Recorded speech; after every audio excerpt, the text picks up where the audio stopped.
Alléluia. Gloire soit rendue à Jésus. Gloire soit rendue au Dieu Tout-Puissant, au Dieu de gloire.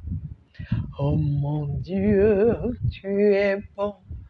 Oh mon Dieu, tu es bon. Oh mon Dieu, tu es bon. Tu es bon pour moi, tu es bon. Oh mon Dieu, tu es bon. Oh papa, tu es bon. Oh Seigneur, tu es bon. Tu es bon pour moi, tu es bon. Tu es bon pour moi, tu es bon. Tu es bon pour ma famille, tu es bon. Tu es bon pour nous tous, tu es bon. Tu es bon pour nous, tu es bon. Alléluia. Gloire à Jésus, il est bon, il est bon, il est bon pour nous. Notre Père est bon pour nous. Il fait de grandes choses pour nous. Alléluia. Gloire soit rendue à Jésus-Christ, notre Seigneur et Sauveur, le Fils de Dieu, notre Rédempteur, l'Alpha et l'Oméga, le premier et le dernier. C'est comme ça qu'il s'est présenté à Jean. Il dit, je suis l'Alpha, je suis l'Oméga, je suis le premier, je suis le dernier, je suis le commencement et la fin, je suis celui qui détient. Il dit, j'étais mort, je suis et je reviens. Alléluia! Hey! Qui peut se présenter comme ça? Quelle introduction! Quelle présentation! Il se présente, Jean, tu croyais me connaître. C'est vrai, j'étais parmi vous. Mais voici le vrai Jésus. Hein? J'étais, je suis et je serai. Je suis l'alpha, tout commence avec moi, par moi. Je suis l'oméga, ça finit avec moi. Il dit, je suis le commencement et la fin. Dis-moi, quel autre Dieu qui s'est présenté comme ça? Qui peut assumer cette responsabilité? Ce qui me plaît, il dit, je détiens les clés de la mort et de l'enfer. Il dit, j'ai ces clés-là. Ça dit, ce qui fait peur aux gens là. Notre Seigneur Jésus dit, j'ai les clés.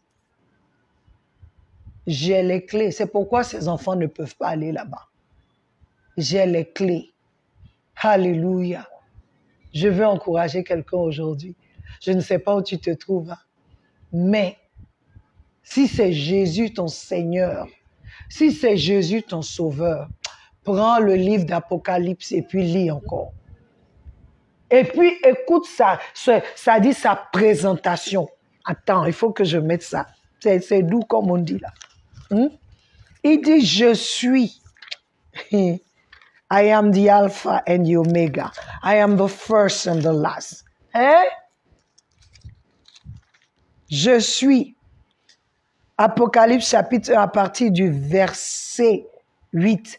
Je suis l'Alpha et l'Oméga, dit le Seigneur Dieu, celui qui est, qui était et qui vient, le Tout-Puissant. Écoute ça un peu. Celui qui était, qui est et qui vient. Jean l'a vu. Jean l'a vu. Toi et moi aussi, nous pouvons le voir. Il s'est révélé à Jean. J'aime ça. Il s'est révélé à Jean. J'aime son introduction. Je suis l'alpha, je suis l'oméga. Je suis le premier, je suis le dernier. Celui qui est, qui était et qui vient. Le Tout-Puissant. Qui peut se présenter comme ça? Qui? Personne. À toi soit toute la gloire, à toi soit l'honneur, la magnificence. Alléluia. Je dirais, autant tu apprendras de lui, autant tu seras serein, sereine. Parce que tu sais qui est ton Dieu. Alléluia. Alors, peuple de Dieu, je vous souhaite la bienvenue sur cette note. Bienvenue sur notre plateforme, une autre dimension avec Christ. Alléluia. C'est l'année de la consécration sur la plateforme Une autre dimension avec Christ. et nous avons déjà parlé de la consécration. Nous continuons de parler de la consécration. Le Seigneur nous a donné l'écriture dans le livre de Jérémie 1, 4 à 5 pour nous dire que nous sommes d'abord esprit. Il nous connaissait d'abord. Nous avons parlé de ça et nous parlons d'un autre élément important, un autre élément très important de la consécration qui est notre appel. L'appel de Dieu sur ta vie. Et la semaine dernière, nous avons parlé de l'appel de Dieu. Nous avons dit que l'appel de Dieu, Dieu attire ton attention et puis il te parle. C'est ce que nous avons dit. Il te dit des choses. Aujourd'hui, nous voulons parler encore de l'appel de Dieu et dire, nous avons cette question-là, hein, où reçois-tu l'appel? Ou plutôt, où l'appel est fait et quand? Et nous avons encore la même écriture. Alléluia. La parole, la même écriture dans le livre de Jérémie, chapitre 1, verset 4 à 5. Où reçois-tu l'appel? À quel moment? Quand et où? Jérémie, nous allons lire. Jérémie 1, 4 à 5. Je t'encourage à inviter. Invite. C'est important parce que je vous assure que ces enseignements amènent, quand tu suis, ça t'amène à méditer. Ne m'écoutez pas seulement. Allez-y, prenez le même verset. Comme les chrétiens de Béret, allez-y et lisez, méditez, étudiez le passage là. Étudiez. C'est un passage qu'on peut étudier toute l'année. On n'en aura même pas fini. Mais lisez et étudiez. Alléluia. Il dit à Jérémie, chapitre 1, verset 4 à 5, Jérémie dit, la parole de l'Éternel m'a été adressée. Je lis c'est la version Vie Nouvelle. La parole de l'Éternel m'a été adressée. Avant de te former dans le ventre de ta mère, je te connaissais. Et avant que tu naisses, je t'avais consacré, je t'avais désigné prophète pour les nations. Alléluia. Selon notre écriture, peuple de Dieu, selon notre écriture, l'appel n'est pas fait au moment de ta conception. Non. L'appel de Dieu, là, ce n'est pas au moment de ta conception. L'appel de Dieu n'est pas après que tu sois formé. Non. L'appel est fait avant même que tu ne sois formé. Parce que c'est la personne qu'il connaît là, qui l'a envoyé. C'est la personne qu'il connaît là, qu'il a formé et il a mis la personne dedans. Ce n'est pas quand Marie a conçu qu'il y a eu l'appel. Il y avait déjà l'appel. Il y avait déjà l'appel. Qui ira sur la terre pour sauver les hommes? Ça avait déjà été fait. C'est pourquoi la Bible dit que l'agneau de Dieu a été immolé avant la fondation de la terre. Écoutez bien, ce qui s'est passé là, ça avait déjà été fait. Donc l'appel, c'est pas quand ta maman enceinte, non. On a parlé de Moïse. Quand la mère Jochébed, elle a vu Moïse, elle a su qu'il y avait un appel sur lui. C'est pas quand elle a accouché qu'il y a eu l'appel. Mais elle a eu le discernement que celui-là que Dieu m'a donné, il y a quelque chose que Dieu a planifié pour lui. Il y avait un appel sur sa vie. Vous comprenez? Donc l'appel de Dieu, ce n'est pas quand tu es conçu, ce n'est pas quand tu as été formé, quand on a formé le corps. Non, non. C'est fait avant même que tu ne sois formé. En fait, tu es formé, le corps est formé selon, j'aime cette partie, hein, selon l'appel de Dieu sur ta vie. Je vais dire ça. Ça dit quand Dieu forme un corps, il fait un mâle ou une femelle. L'esprit qu'il met dedans là, dans le corps mâle ou dans le corps femelle, c'est selon son appel. Donc, tu n'es pas fait, même la manière dont Dieu t'a formé, c'est pas au hasard, comme on dit. Non. Tout est calculé. C'est calculé. Donc, l'appel est fait avant ces moments-là. En fait, tu es formé selon l'appel de Dieu sur ta vie. Le Seigneur dit à Jérémie, écoutez, je te connaissais. Je t'avais consacré. Et je t'avais désigné prophète pour les nations. Il dit, je te connaissais, je t'avais. Tout est conjugué au temps passé. C'est-à-dire, pour Dieu, ce que tu appelles ton futur est son passé. Ce que nous sommes en train de faire aujourd'hui, lui, il a déjà fait ça. C'était déjà, c'est ce qu'il avait déjà planifié. C'est ce qu'il avait déjà mis. Et il y a une parole dans la Bible qui nous dit ça. Éphésiens 2:10 qui dit, en réalité, c'est lui, parlant de Dieu, qui nous a fait. Nous avons été créés en Jésus-Christ pour des œuvres bonnes que Dieu a préparées d'avance, afin que quoi? Nous les pratiquions. C'est-à-dire ce que je suis en train de pratiquer aujourd'hui, la bonne œuvre dans laquelle que je suis en train de pratiquer, Dieu avait déjà préparé ça. C'était déjà préparé, c'est pas nouveau pour lui. Ça peut être nouveau pour moi parce que j'apprends, je vois, mais pour lui, c'est pas nouveau. Ce n'est pas nouveau. Alléluia. Il a déjà fait les œuvres. Les bonnes œuvres sont préparées d'avance pour que nous les pratiquions. Dieu te forme selon son besoin, son dessein pour toi. Donc, où commence ton appel alors? Selon l'Écriture encore dans le livre de Jérémie, l'appel commence dans ce lieu où le physique n'a pas accès. Où il dit, je te connaissais avant de la personne là. C'est ça. C'est dans un autre domaine où l'homme n'a pas accès s'il n'est pas appelé ou invité dans ce lieu. C'est dans ce lieu où Dieu est et personne d'autre.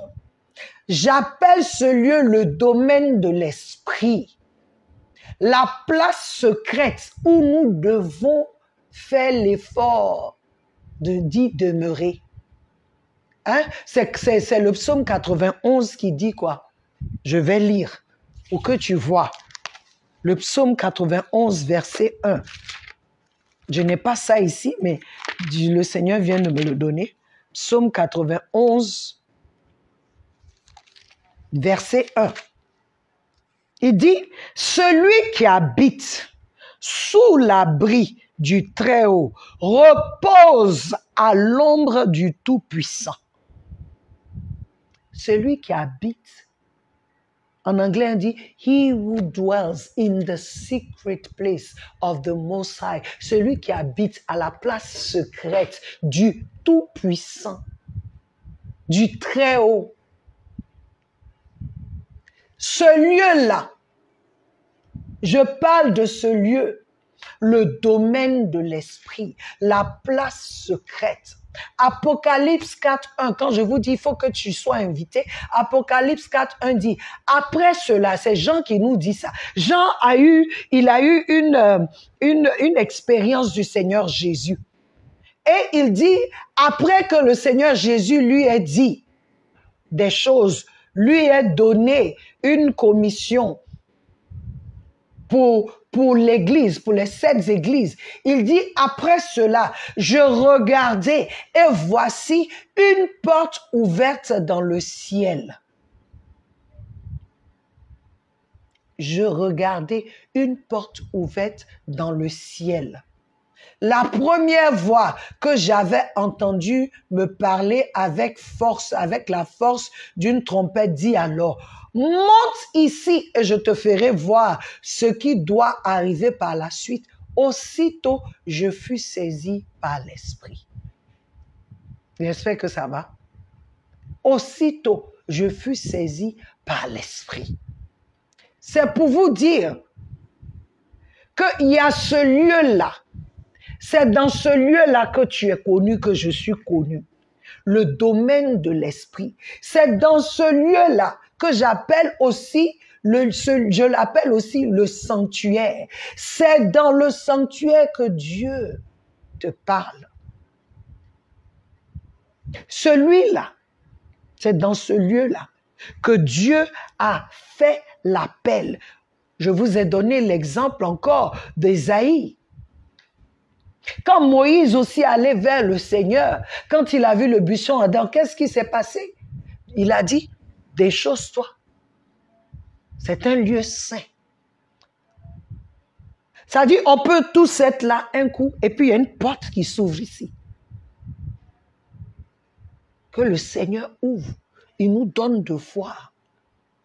Le domaine de l'esprit n'est pas visible avec les yeux physiques. C'est dans le sanctuaire que l'on reçoit l'appel. C'est dans la place secrète que l'on reçoit l'appel. Je vais nous lire encore un autre passage. Je vais nous lire un autre passage. 1 Samuel 3, j'aime beaucoup ce passage. 1 Samuel 3, chapitre 3. 1 Samuel chapitre 3. Au verset 3 jusqu'au verset 10, on va lire. La lampe de Dieu, je vais commencer au verset 1. Le jeune Samuel était au service de l'Éternel devant Élie. La parole de l'Éternel était rare à cette époque. Les visions n'étaient pas fréquentes. Un jour, Élie, dont la vue commençait à faiblir et qui ne pouvait plus bien voir, était couché à sa place habituelle. La lampe de Dieu n'était pas encore éteinte et Samuel était couché dans le temple de l'Éternel où se trouvait l'arche de l'Éternel, la présence de Dieu. Alors l'Éternel appela Samuel. Il répondit, « Me voici », courut vers Élie et dit, « Me voici, car tu m'as appelé. » Élie répondit, « Je ne t'ai pas appelé, retourne te coucher. » Et Samuel alla se coucher. L'Éternel appela à nouveau Samuel. Samuel se leva, alla vers Élie et dit, « Me voici car tu m'as appelé. » Élie répondit, « Je ne t'ai pas appelé mon fils, retourne te coucher. » Samuel connaissait pas, Samuel ne connaissait pas encore l'Éternel. Écoutez bien, la parole de l'Éternel ne lui avait pas encore été révélée. Verset 8, l'Éternel appela de nouveau Samuel. Pour la troisième fois, Samuel se leva, alla vers Élie et dit, « Me voici, car tu m'as appelé. » Élie comprit alors que c'était l'Éternel qui appelait l'enfant. Et il dit à Samuel, « Va te coucher. Et si l'on t'appelle, dis, parle Éternel, car ton serviteur écoute. » Et Samuel alla se coucher à sa place. L'Éternel vint maintenant se tenir près de lui et appela comme les autres fois, « Samuel, Samuel. » Samuel répondit, « Parle, car ton serviteur écoute. » Alors l'Éternel dit à Samuel, « Je vais faire en Israël. » Il a commencé à parler à Samuel. C'est-à-dire là, Samuel a eu son appel. Oui. Mais aujourd'hui, ça se passe dans le sanctuaire. Aujourd'hui, le problème est qu'étant dans le sanctuaire, Dieu, appelle, mais comme Samuel, on ne reconnaît pas sa voix.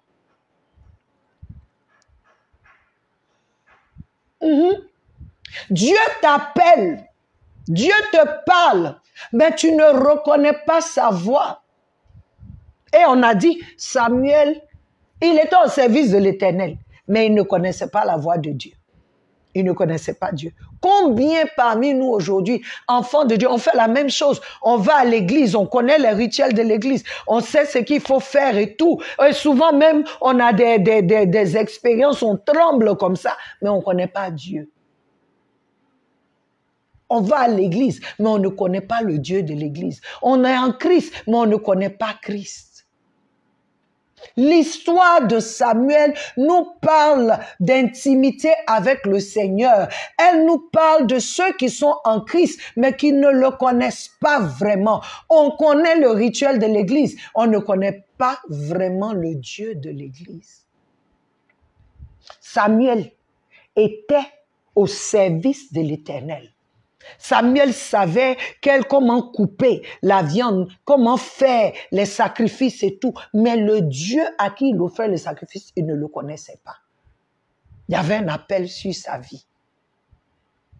Samuel était couché dans le sanctuaire. On dit où l'arche se trouve. La lampe était encore allumée. Dieu appelle Samuel, mais il prend la voix de Dieu comme celle d'Élie. Je ne suis pas contre. Je ne suis pas contre. Mais arrivant à un moment, parce que même quand ton pasteur va te dire, le prophète va te dire, l'apôtre va te dire, l'évangéliste va te dire, toi, Dieu t'appelle à être temps. Il faut que tu aies cette expérience avec Dieu. Il faut que tu entendes Dieu toi-même. On ne va pas te dire, tu as appelé tant, donc tu es dans un rituel, tu ne connais pas le Dieu. Samuel faisait le service, mais il ne connaissait pas Dieu. Quel service tu rends à Dieu, tu ne le connais pas. Est-ce que tu peux rendre un service comme il se doit? Quand Samuel a connu Dieu, on te dit que Samuel est l'un des plus grands prophètes d'Israël. Quand il a connu Dieu, les choses ont changé. La manière de faire a changé. Ça se faisait maintenant avec connaissance, avec révérence. Il y a certaines choses que tu fais parce que tu ne le connais pas. Parce que tu n'as pas d'intimité avec lui. Tu n'es pas complice avec lui. Il te parle. Il y a le sanctuaire où quand nous tous on vient à l'église, mais je veux parler du sanctuaire que tu es, parce que ça s'est fait au-dedans de toi. Ah oui, mais si en toi, il y a tellement de voix, toi-même tu bavardes jusqu'à l'ennemi bavarde, donc même quand Dieu parle, tu ne sais plus c'est qui. Souvent toi-même ta voix ressemble à la voix de Dieu. Tellement il y a le trafic, il y a des embouteillages au-dedans de toi. Tout se passe en toi. Tout se passe. Tu es le sanctuaire. Donc, quand l'appel vient là, tu es supposé pouvoir entendre. C'est pourquoi j'ai dit dans l'appel, Dieu attire ton attention d'abord. Si Élie était mauvais, il n'allait rien dire à Samuel. Mais la Bible dit, Élie sut que c'est l'Éternel qui appelait Samuel. Puisqu'il était son mentor, il lui dit, ok, s'il t'appelle prochainement, voici ce que tu dois faire. Samuel a entendu la voix de Dieu, mais il ne savait pas. Il a cru que c'était Élie qui l'appelait. Donc Dieu l'a appelé 4 fois. 4 fois. Il dormait dans la maison où il y avait l'arche, la présence de Dieu, mais il ne connaissait pas Dieu. Combien de fois nous ratons les choses? Combien? Ça se passe dans le sanctuaire. Donc le sanctuaire, puisque tu es le temple de Dieu, tu es la maison de Dieu, il y a lieu pour toi de sanctifier ce lieu. Il y a lieu pour toi de faire un déménagement, d'enlever, de dégager, d'enlever les choses qui font que tu ne peux pas voir Dieu, qui font que tu ne peux pas entendre Dieu. Certains parmi nous, je vais un peu plus loin parce que ce que le pasteur va dire, tu n'es même pas capable d'aller à la maison, ouvrir ta Bible, voici ce que le pasteur a enseigné aujourd'hui et repartir dessus pour méditer. Et on s'étonne il y a nombreux qui sont attirés dans des choses, nombreux qui sont, après on dit oui, cet homme de Dieu nous a trompés. Mais toi-même là, tu ne pouvais pas lire la Bible. Ce qu'il a dit là, tu ne peux pas prendre la Bible et puis étudier ce qu'il a dit. Paul, avec tout ce qu'il faisait là, il dit quand il a fini, les chrétiens de Bérée vont aller s'asseoir et puis partir dans tout ce qu'il enseignait là pour voir est-ce que c'est vrai. La Bible, la parole de Dieu demande à ses enfants de tester les esprits, de discerner. Parce que quelqu'un peut venir et puis te dit des choses, prendre la Bible, dire voici ce que la Bible dit, voici ce que la Bible dit, voici ce que la Bible dit. Et puis toi, oui, c'est écrit. Mais quand tu commences à étudier, le Seigneur te dit, oui, c'est lui là, il a dit, mais c'est pas de moi, c'est qu'il a dit. Mais si tu n'étudies pas, si tu ne dis rien, mais on sera toujours en train de te tirer ici et là, à chaque vent, à chaque vague, toi tu seras influencé. Oui, je suis pasteur, tout ce que je te dis là, prends ta Bible, lis, étudie. Est-ce que ce que je dis là, c'est la vérité, c'est ce que la Bible dit? On ne peut pas être là en train de boire l'eau. Non. Nombreux parmi nous, il y a des gens qui se sont levés pour dire qu'ils sont hommes de Dieu, servants de Dieu, et ils vous ont induit en erreur. Ils vous ont mis dans des choses. Et après, maintenant, vous dites que vous êtes découragé de Dieu. Qu'est-ce que Dieu a à voir dans ça? Qu'est-ce qu'il a fait? Si un loup déguisé en agneau est venu vers toi, et tu n'as pas eu le discernement, puisque tu n'as pas d'intimité avec Dieu, tu ne pries pas, tu ne cherches pas la face de Dieu pour toi-même, tu attends seulement que quelqu'un fasse toujours pour toi, mais on va te guider comme un mouton. Oui.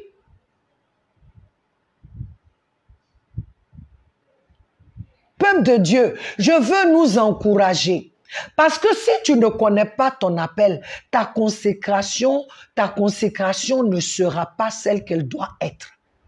Parce que la vraie consécration, je le dis encore, on dépasse le niveau des péchés, tu n'es plus dedans, tu n'es plus dans la fornication, tu n'es plus dans les mensonges, tu n'es plus dans ces choses-là.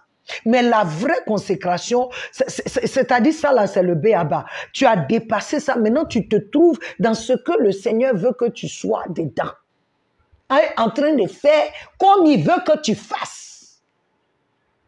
C'est pourquoi vous voyez les sacrificateurs, quand on leur dit comment couper la viande, comment faire ceci, comment faire ceci, c'est la même chose.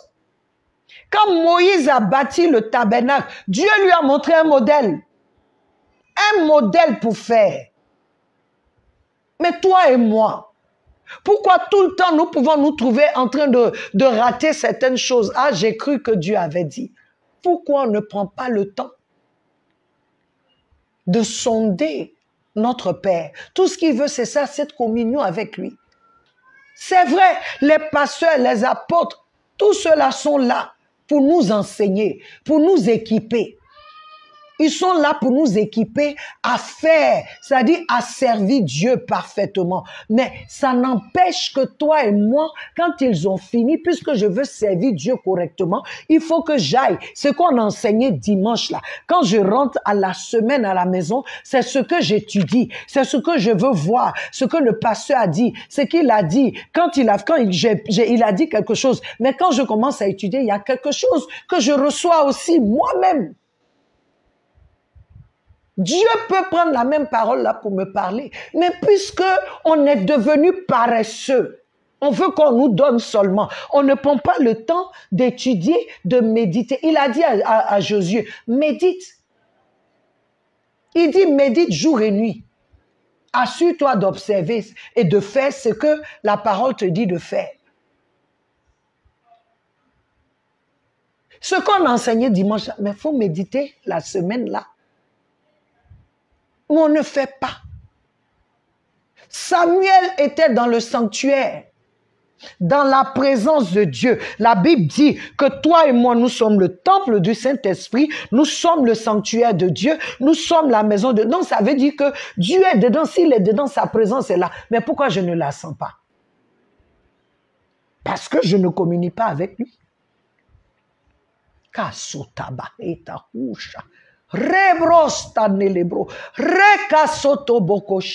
Si Dieu est dedans, je suis son temple. Pourquoi est-ce que je me trompe sur les choses? Le problème n'est pas avec Dieu. Le problème est avec moi. Je suis venu dire à quelqu'un, tu reçois l'appel dans le sanctuaire. Tu reçois l'appel dans le sanctuaire. Tu as 2 sanctuaires, 2 genres. Mais même quand on va ensemble à l'église, on dit le sanctuaire de Dieu. On n'est pas dans des murs, c'est des sanctuaires qui sont venus. On appelle ce lieu la sanctuaire à cause de toi, à cause de moi. Donc, même quand la parole vient et que je reçois un check, c'est-à-dire je reçois une confirmation dans mon esprit, dans mon homme intérieur, je dois rentrer chez moi, prendre cette parole-là, aller devant Dieu dans le sanctuaire-là, continuer de communier jusqu'à ce que il me parle, il agisse. Aujourd'hui, je veux t'encourager à purifier ce sanctuaire. Quand je dis purifier, ça dit tu dois t'asseoir. Est-ce que le sanctuaire de Dieu, là, ce qui doit se passer dans le sanctuaire, est-ce que c'est ça qui se passe en moi? Est-ce que c'est l'adoration? Est-ce que c'est la louange? Est-ce que c'est la prière? Est-ce que c'est l'intercession? Est-ce que c'est la méditation de la parole? Qu'est-ce qui se passe dans ce sanctuaire-là? Parce que c'est là où Dieu parlait. David dit, mon pied, j'ai failli glisser. Mais quand je suis allé dans le sanctuaire, c'est là que j'ai compris. Oh, comme j'étais comme un animal, une bête, avec les pensées que j'avais. David dit, quand tu ne passes pas le temps dans le sanctuaire, tu commences à voir les pensées des animaux. Parce que tes pensées sont contraires à ce que Dieu a dit. En tant qu'enfant de Dieu, lui-même, il s'est traité de bête. Lui-même. Parce qu'il a vu que ses pensées étaient contraires. David se plaignait. Comment est-ce que les méchants prospèrent? Comment est-ce que lui, il se garde? Et puis les autres sont en train de faire, puis ils prospèrent, ils grossissent, ils deviennent même gras. Pendant que lui, là, mais s'il veut faire ça aussi, ça va être compliqué pour les gens de la maison de Dieu. Donc, il était vraiment pas bien dans sa peau. Donc, quand il est rentré, il a compris que ceux-là, ils sont comme des feuilles. Ils vont flétrir bientôt. Ils vont disparaître. Mais si tu n'es pas dans le sanctuaire, ça dit, il faut que tu commences à te prendre au sérieux, que je commence à me prendre au sérieux.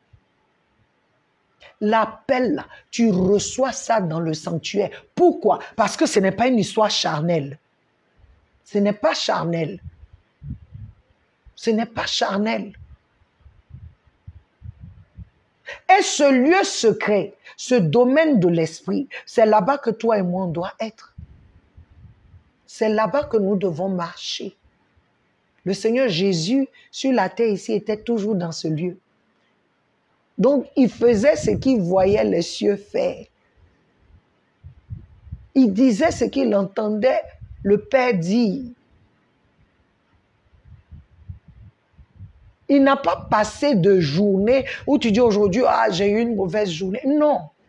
Ces journées étaient chargées, planifiées, précises. Pourquoi est-ce que nous, on ne peut pas faire ça? Si Jésus vit en toi et vit en moi, alors que sa vie produit cela en nous.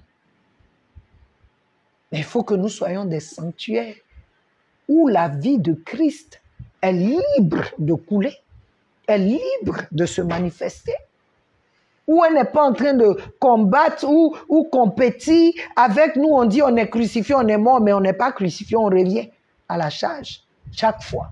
Ça devient compliqué. Le Saint-Esprit nous guide, mais on ne l'écoute pas parce qu'on dit, ah non, il dit, prends ce chemin. Tu dis, non, non, non, ici, là, c'est mieux. Aujourd'hui, je voudrais que tu le saches. L'appel est reçu dans le sanctuaire. Et l'appel a été donné déjà. Ce n'est pas une histoire d'aujourd'hui. C'est quand tu vas aller dans le sanctuaire, dans ce domaine de l'esprit, que tu sauras. Que tu sauras. Alléluia. Notre temps prend fin. J'espère que tu as été béni. Moi, en tout cas, je suis béni et passionné de cela. Donc, nous allons arrêter pour aujourd'hui et nous attendons les questions pour le samedi. Le samedi, je sais que tu auras des questions. Tu vas poser des questions. Moi-même encore, je pose encore des questions au Seigneur. Ce sanctuaire-là, comment je fais? Comment je fais? Kassobosha, pour qu'il prenne le contrôle complètement, qu'il se manifeste. C'est son sanctuaire, c'est sa maison. Et toi aussi, tu es dedans, il ne faut pas oublier. Ça dit, tu es dedans, le Seigneur est dedans. Ça, c'est une bonne chose. Donc, ça veut dire qu'on est là et on est ensemble. On est ensemble. Que le Seigneur vous bénisse. Que le Seigneur vous garde. Que nous soyons ces sanctuaires selon Dieu. Père éternel, tu connais chaque sanctuaire que nous sommes. Tu connais notre niveau. Tu connais la mesure avec laquelle nous prenons les choses. Alors aujourd'hui, Papa, nous prions que tu prennes le dessus, que tu interviennes, que tu te manifestes, que tu te glorifies au nom puissant de Jésus-Christ. Que tout ce qui empêche les sanctuaires que nous sommes d'être ces sanctuaires où tu peux avoir, où tu es libre de loger, où tu es libre de faire ce que tu veux faire, que ces choses aujourd'hui, par la puissance de cette parole, soient expulsées hors de nous et détruites au nom de Jésus. Interviens dans la vie, ô Seigneur, de tes enfants que nous sommes, dans le nom de Jésus-Christ. Que Dieu vous bénisse. Je vous aime. Jésus vous aime plus. Amen. Amen.